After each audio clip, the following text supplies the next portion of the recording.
Today we will guide you how to connect your device to the HomGar app. First, download HomGar app, register HomGar account and open the app.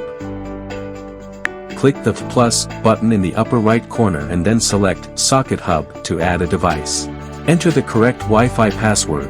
If your Wi-Fi is 5 GHz, please set it to 2.4 GHz. Plug the Socket Hub gateway into the socket, and press and hold the power button for 3 to 5 seconds to make the light flash quickly and enter the pairing mode. The device is connected successfully. Return to the home page and you will see all connected devices. On the gateway page, click Subdevices and select Add Device List and select One Zone Water Timer. Press and hold the switch valve of the device to enter the flash matching mode. Operate and match according to the app guide to add devices. The device is successfully connected. Return to the home page, you will see all connected devices. Now you can use the app to set up your irrigation plan.